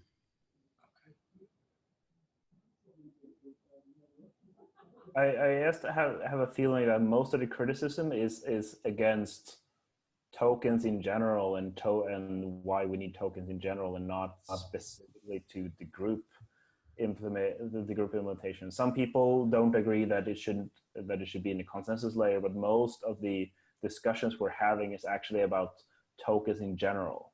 No, most of the discussion that's happening is with respect to the use cases and the actual requirements for a token solution. I mean, I don't think any of us actually want, you know, tokens to not be available. Like, I don't think it doesn't impact any of us one way or another, whether they're available or not, unless you want to use it yourself. So there are two classes of token solutions. The ones that fit in op return, which is in theory prunable for anyone who's not interested in the tokens, right? And then there are ones that require, like the N-chain solution with multi-sig, they still have one UTXO per token, right? So that solution would have the same state problems. This is what I think Emil is getting to, is you have the exact same problems with that as you would with WorkGroup in terms of the size of the UTXO. In terms of, and then with the WorkGroup ones, you still, you know, if tokens become important, then people will need to be verifying them. And so you still have that state. And sometimes it might be implemented relatively inefficiently, regardless of some in theory, like it's kind of like the SegWit argument, right? In theory, you can run an old node on the BTC network, but no one's going to. Yeah, the way we see it, like, for example, like if we bake in a token, if we bake in a token functionality in the base layer into the consensus protocol, then we know for sure that every single wallet out there will be able to support it. So, for example, anyone that shop anything at store.bitcoin.com, when they send the payment using the BIP70 payment protocol, we can just send back some tokens that they can use to get a discount next time they shop. And we don't really care if they sell these on the market somewhere or anything, but we guarantee that if you have these tokens, you can use them to get a discount in our store. As long as our store is open, then maybe someday we'll shut down the store and the tokens become worthless, but that's fine. But that's the whole point, right? So when we are talking about use case and requirement, that's what we're talking about. In your case, so if there are tokens based on the Bitcoin.com shops and stuff like that, none of those tokens are trustless, right? Because you trust when you use that token, you trust that the Bitcoin.com shop is gonna redeem that token. Well, they're trustless in the way that they're only redeemable at store.bitcoin.com, for example. Yes. And we know that SPV wallet clients can receive them. We know that every single wallet can receive them, and they can be traded without our interference. And one thing that we actually have seen, for example, when this is very common among music festivals. So music festivals very often actually go bankrupt before the festival. So what other festivals usually do is that when they see that one music festival goes bankrupt, they say like, hey, if you have a ticket for this music festival that's not going to happen, you can get you can redeem this ticket and get a discount if you buy a ticket at our festival. So store.bitcoin.com closes the doors, then a competitor comes by and say like, hey, all you guys that have these tokens to get discounted Bitcoin account store, now you can use them in our store instead and get a discount, not the same discount, but a discount. And it's up to the market to decide how they value these tokens. Yeah, but you understand that what the blockchain provides is a way to do Byzantine fault tolerant reconciliation in a trustless manner. Sorry, what? If you are in a trustless manner. Yes. If you have to trust someone to redeem your token at the end of the road, then putting it in the blockchain at the consensus layer provides you nothing. Yeah, so I disagree with that in the sense that, or a better way to say what my disagreement is that I feel that Bitcoin Cash and cryptocurrencies are in effectively the exact same boat. And the proof of that is the failure of large exchanges like Mt. Gox took the price and tanked it, right? So what cryptocurrencies do is they preserve trust. What they're trustless at is preserving the quantity of this ephemeral object, right? You own 10 Bitcoin Cash, but it takes, centralized trusted companies and, overstock.com willing to redeem these tokens in order to give them value. So the value is, connected to the real world, to entities like companies who either are going to redeem them or the performance of the company, right? But the quantity, yeah, there are people trading just it, like so Bitcoin therefore Cash and cryptocurrencies, the quantity is enforced by the network. But really, that's where, Andrew, that's where you lost me. Again, what you're telling me is to create a mini Bitcoin Cash in Bitcoin Cash. Exactly as Amaury was phrasing it, a competitor to Bitcoin Cash in Bitcoin. I never proposed that. I think other people might have talked about that, but I see you saying. What are we talking about? Because you see, if you have something where the external world cannot interfere with this token, then basically we are talking of Bitcoin Cash inside Bitcoin Cash. No. The external world cannot interfere with your ownership of a quantity of it. Yes. Right? But the price can change based on the success or failure of a company and so forth. And the same is true with Bitcoin as a cryptocurrency. No one can interfere with your quantity, but the price is very much variable. But that's the same but that's exactly what Tokyo addressed for the price of a share in a company. If a company is visibly, and remember with Tokyo everything is visible. If a company visibly interfere with the transfer of their own shares, then basically their value is going to be almost destroyed. If they say that they would not do it and they are doing it. So you see, it's they technically. But so I feel like they don't say that in Tokita. They say, we do have a blacklist, and this is part of our operating procedure, and that is considered just a known thing, and then people start using the blacklist, and so then individuals can be selectively eliminated from the ability to transfer. You can do that with a group as such, again. Well, not really, because of the proof of work system. So anyone can mine. So you need 51% of the miners to get together to create I'm going to give you an example how I can do that with a company. Let's be clear.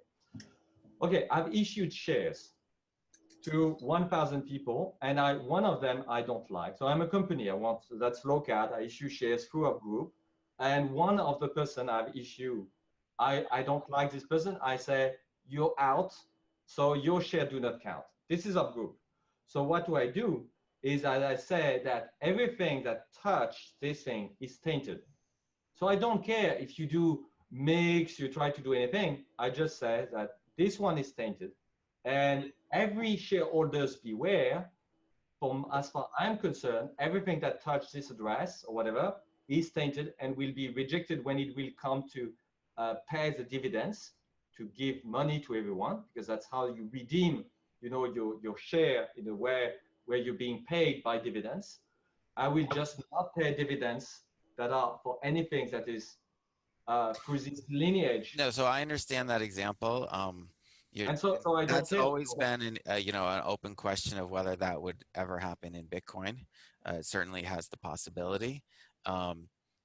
So I think a more realistic situation, though, is because the company wouldn't identify an individual and then issue shares to that individual, and then they therefore they choose to deny that individual their shares, right? So what happens is maybe in the course of trading,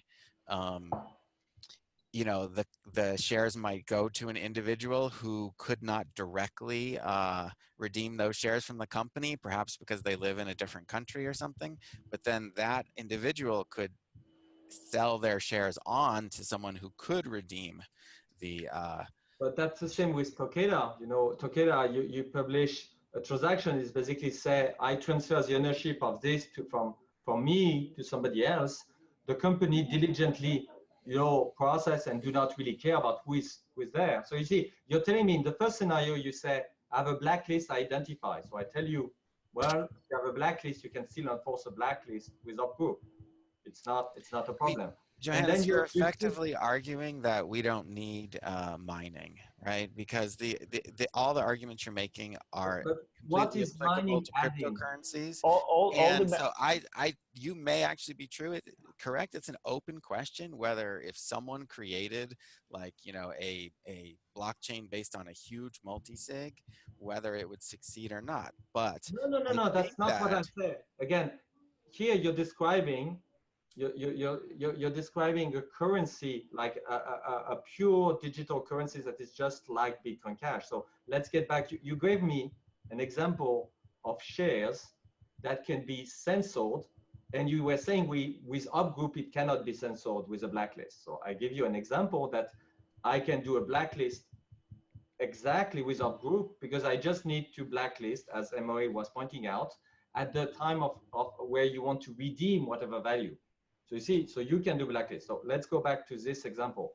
Do you have, you see, let's not jump from one example to another. So no, and I effectively agree with you, and that system can also be applied to cryptocurrencies, right? Yeah. The group is no more powerful than cryptocurrencies. A government could say, the coins in this address are anathema, and anyone caught holding them or a descendant of these coins are going to be instantly thrown in jail, right?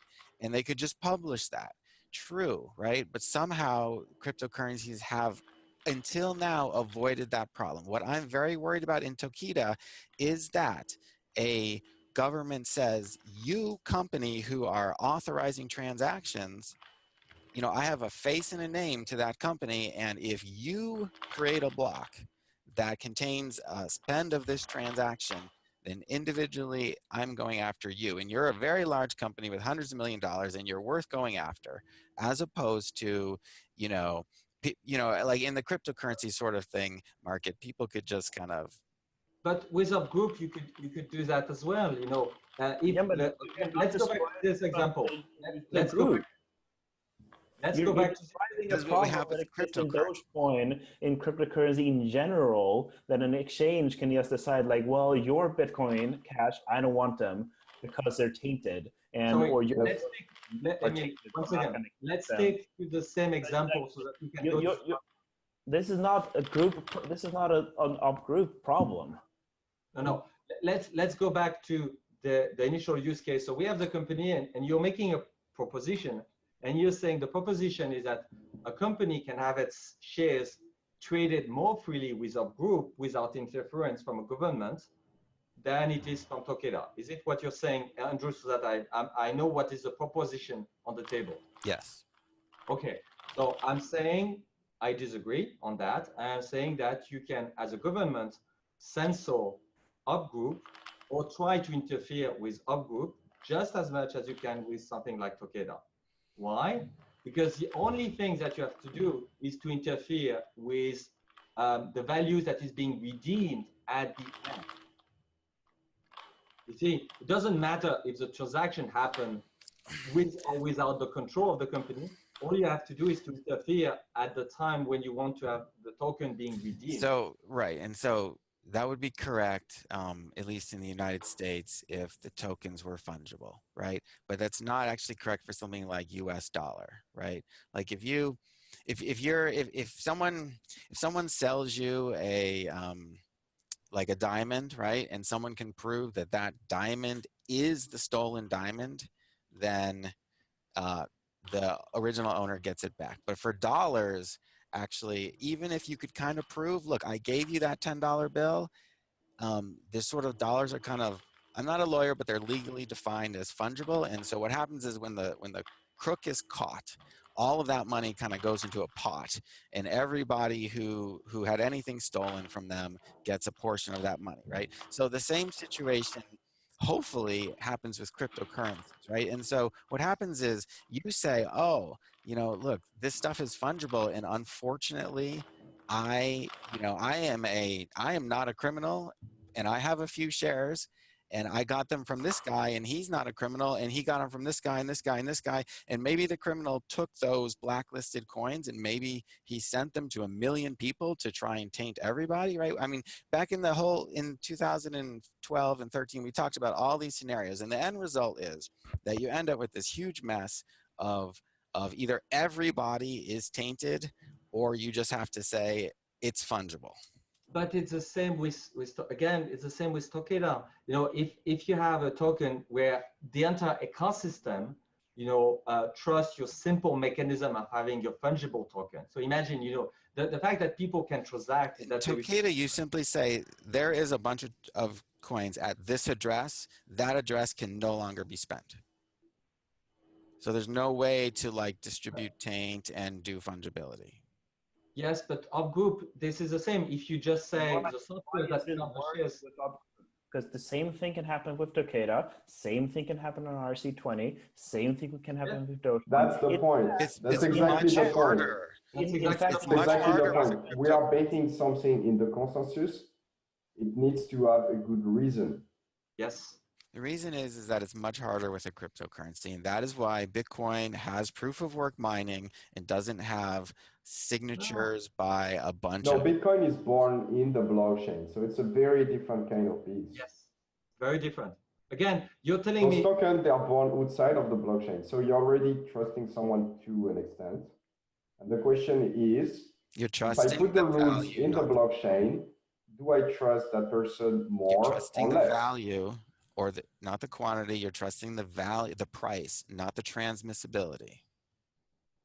And the transmissibility, if you have a company where you do not let people diligently transact, and everybody will see that with something like Takeda, then basically the value will plummet and your thing is worthless. If you go on the blockchain and look at issue shares on the blockchain and say, it's completely tradable, and actually it's not, the value is nothing. People would not just trust it and would go to zero. Again, the company doesn't have an option but to stick to its own tradability rules, because if they do not, people see, and the value, the economic value of the token is nothing.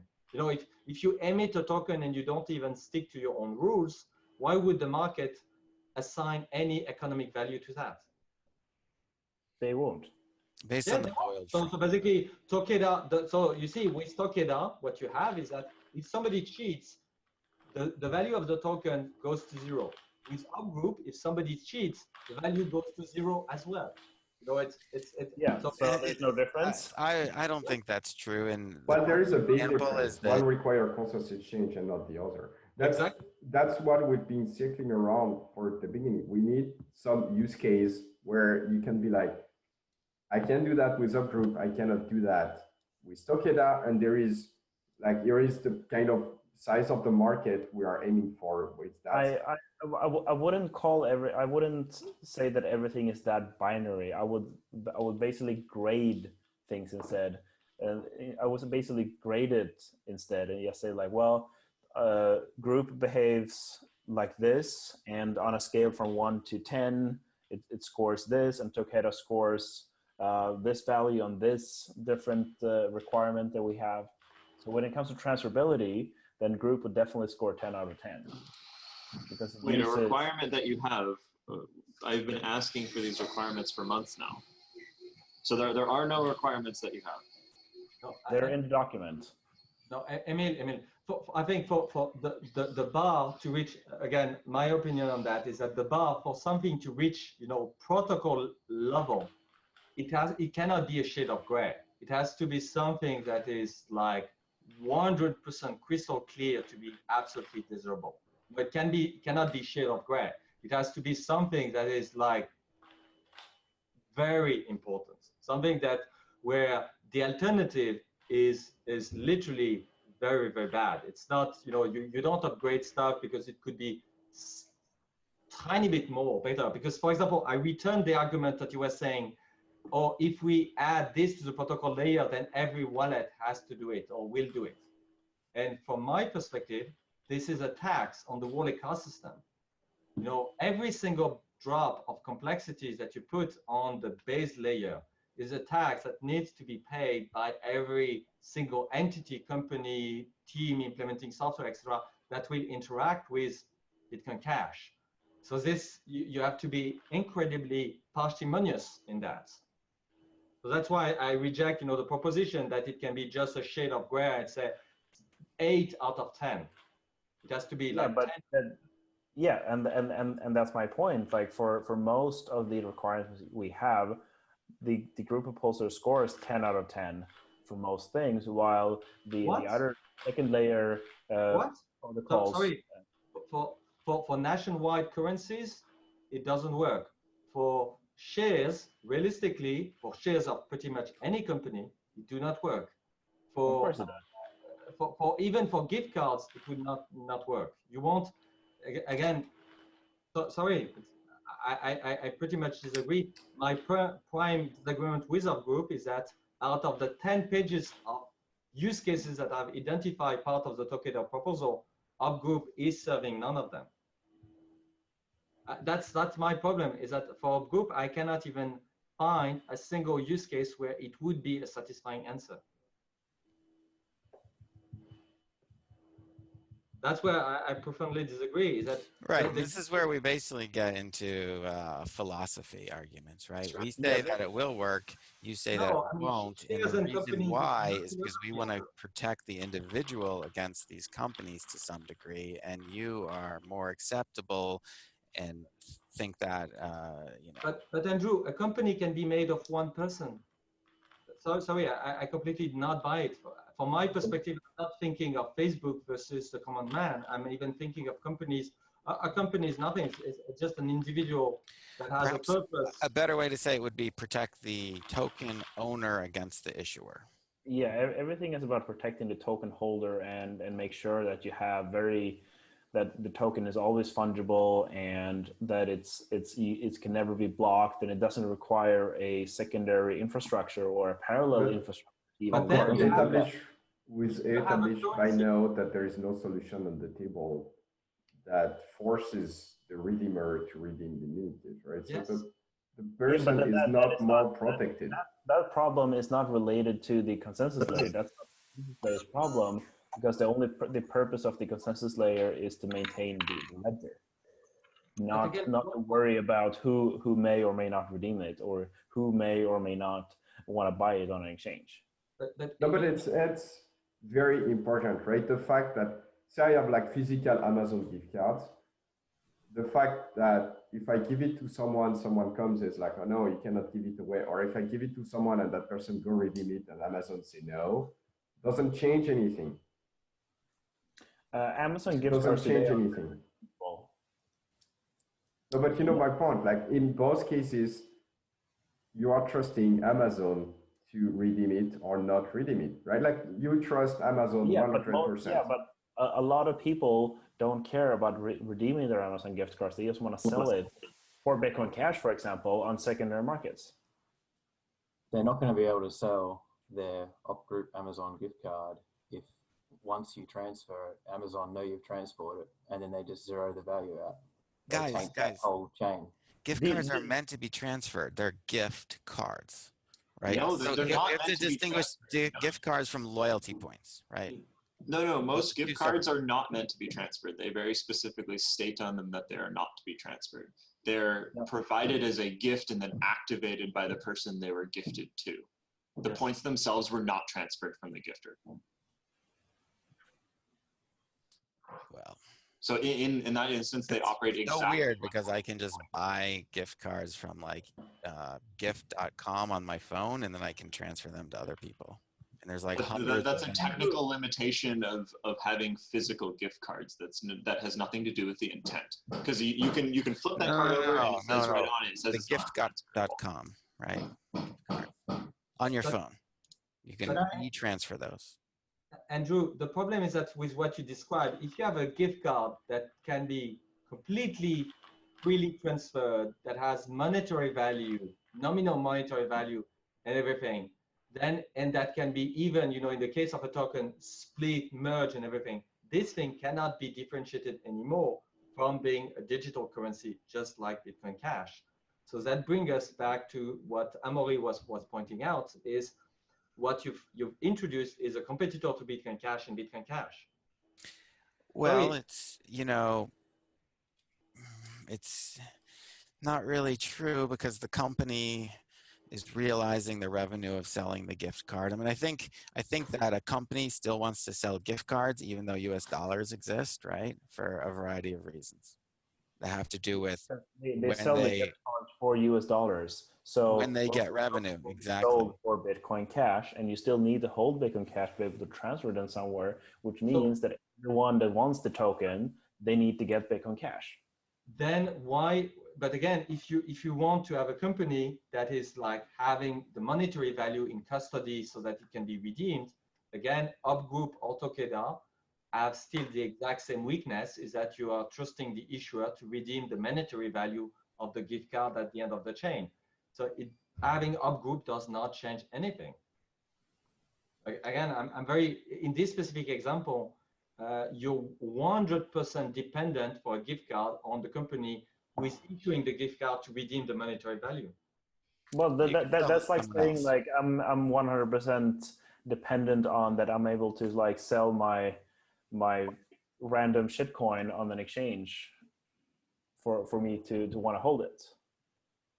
Like it's the same problem, and I don't really think that the redeeming issue is like not something that's I don't even know why we're discussing the redeeming issue here, because we are telling you are moving the trust from one point to another. You are not creating something that is trustless. You are just like shuffling. You're just taking the problem, putting it somewhere else, and pretending there is no problem anymore. Exactly. And with a fungible coin, we're arguing that's not strictly true because you can sell the coin to an individual who can redeem it. They won't though. They'll just stop the whole sequence of transactions being redeemable. Wait, so you want the truth is that one at a time. Cryptocurrencies aren't actually fungible, but this fact hasn't been exploited yet, or maybe ever. And if you use more advanced cryptography, the fungibility increases, right? So you are essentially correct that OpGroup gains a lot of its. So if they want that functionality, why would they even use it in the first place, though? That's the point. Like all of these companies and most of the use cases want to be able to do that. You have a very limited use case for OpGroup right now. It does almost nothing. Want to be able to do what? want to be able to control how transfers are done. Like any token that needs to control how transfers are done will not use OpGroup. And you have yet to give one solid example of a situation where the issuer would not want to control the terms under which it was transferred. Well, the biggest use case for group that I think is most likely that probably no one really wants to admit is ICOs. There you go. They still want control over how the tokens are transferred. ICOs? So there is no use case there. ERC-20. But okay, ICOs are, as far as I'm concerned, cannot be differentiated by just emitting regular shares. You know, it's just a different, more modern way of ventilating your shareholders and who owns what, and to make it more fluid and more tradable.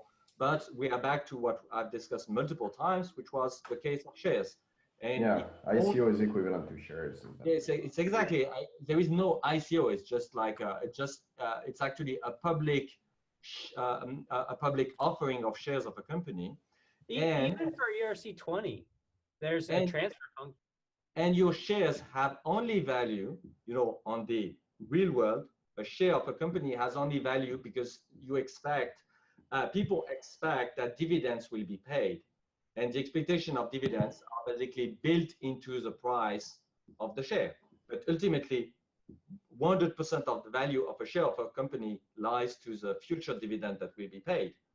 And so, as you can always interfere with the fact that you will pay or not the dividends, OpGroup do not give you any extra protection compared to something like Takeda or Omni or whatever. And ERC-20, in order to transfer those tokens, you actually have to call the ERC-20 smart contract, which has a transfer function. It can, in fact, yeah, but most ICO tokens don't, because most ICO tokens, they just want a basic simple token. That's because most ICOs are scams and they don't give a shit about the token anyway. But you see, do not confuse, that's what I was saying. Do not confuse the need to have a state, which was the primary interest in the evolution of the state, conveniently and packaged, that's ERC-20, with the fact that you do it with OpGroup or with any other alternative mechanism. What I'm saying is that if you have something that is nicely packaged, built on Takeda or similar variant of the extra that is as packaged as what you can find right now on Ethereum, that has the same user experience, people would do their public company offering on top of Bitcoin Cash as much as they would on top of Ethereum. The selling point is having a user experience that is simple and packaged, and a trust model that is trust and verify, because ultimately the trust is on the issuer. And this is it. There is nothing more. There is no cryptographic mechanism in that. It's all dependent entirely on the issuer. And the issuer, its own interest, economic interest, is to make its own shares as tradable as possible. We're closing in on 2 hours for this conversation. And Andrews, this is your meeting. I just wonder, do you want to go around the room and get a sense of the support for OpGroup by letting individuals speak to it? Sure. Okay, let's maybe start with Andrea. You've been here. Can you hear us okay? Maybe not. Andreas is muted though. Yeah, he's muted and he's not seen. Okay, so let's move along. We're just going to go through the people that are here, and then I have a question about this meeting that I'll ask after this. Shay, do you want to speak to this? And basically, we're looking for a... No, I mean, I'm not going to support it until it allows the issuer to specify transfer controls. Okay. They don't necessarily have to, but it needs to be specifiable. Okay. Jason, do you want to speak to it? I don't think making any changes to the protocol level makes sense unless there's some sort of tokenization use case that that requires trustlessness and essentially removes the redeemability requirement, because the redeemability just doesn't mesh well with the trustlessness requirement. So it seems like either Bitcoin Cash or Tokeda work for all the use cases that have been discussed so far, in my opinion. Okay. Steve Shatters, do you want to speak to this?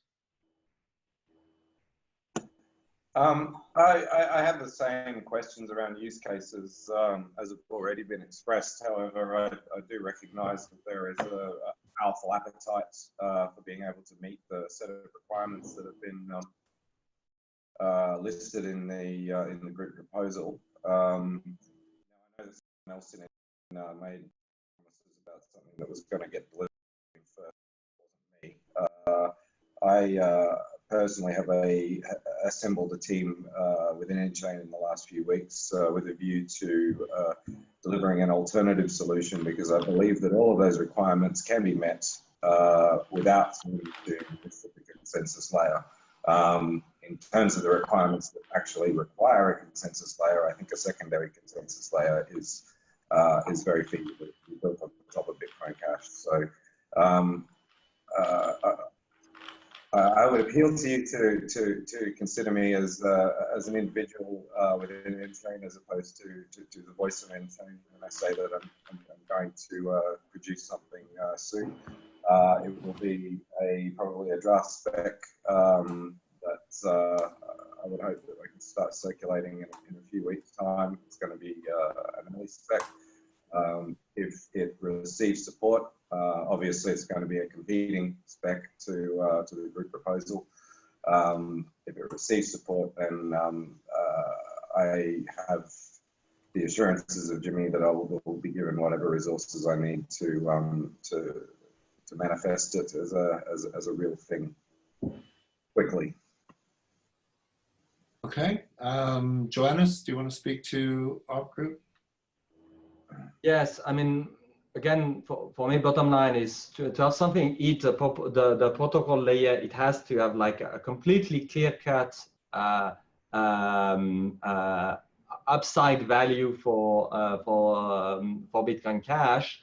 And right now, the problem that I see is that it does not pass this bar compared to alternative options. That you see, there is no differential, and that's my primary reproach. I'm still lacking a use case where it would make a game-changing difference. You see, where it's not just shade of gray, but something you can do or you can't. And here I do not see that. I do not have a use case that is clearly where WorkGroup would let you do something that you cannot do otherwise. Thank you, Johannes. Brad? Yeah, pretty much what Joanna said. Probably articulated it better than I can. Okay. Andrea, I want to give you an opportunity to speak. Are you able to hear us? Yeah, I'm hearing you. You hear me? Yes. Yes. No, I just joined too late to get something meaningful to say. I was able to follow just the last part, the last 20 minutes, and not even all of them. So I will refrain to express any opinion. Okay. All right. Thank you. Omri, I think you're last on the list here. Yeah, so I kind of rejoin the general idea. I don't think there is a strong enough of a use case that has been presented that justify changing the consensus rule for that. Because so far, yeah, as far as I can see, the use case presented all are shuffling the trust around rather than removing it. And so alternative solution to essentially just, do the same thing with the same amount of trust in there, just like shuffling stuff around. But shuffling stuff around is not a good enough reason to change the consensus rule. Okay, thank you, Omri. Emil, do you want to do a wrap up on your position as well? Yeah, so yes, my position is that we want a token protocol that works as cash and that uses the Bitcoin network to transfer tokens instead of using a parallel network that SPV wallets cannot access.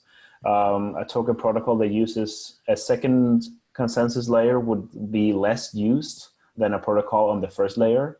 and mostly be used by just exchanges and hosted wallets and full nodes. So like the group token would cover 100% of all BCH users, while a second layer solution like Takeda would not. It would only cover like a much smaller group, and it would drive a lot of users to hosted wallets like Blockchain Info, Bitcoin.com, and Copay, and exchanges, which is what we're seeing, what we have seen with Omni and Tether. Okay. Andrew, do you want to say some final words? We can continue the conversation afterwards. I just want to respect. No, I think that thank you for all of your feedback, but I don't have any final words to say because I wrote the document, right? So my philosophy is encoded in the document. Okay. All right. I will entertain a motion to adjourn if that's what the group would like to do. If not, continue on. I'll motion to adjourn. Have to run. Yeah, it's 2 a.m. here, so I'm gonna go to bed. Yeah. Thank you all for attending. I will make the a rough transcript available if I have time to do it, but I'll talk to Andrew about that. And if you would like to go any further with this, I think we'll have to continue with the discussion in the work group for a token. Right. Thank you. All right. Bye, everybody. Thank you. Bye. Thank you.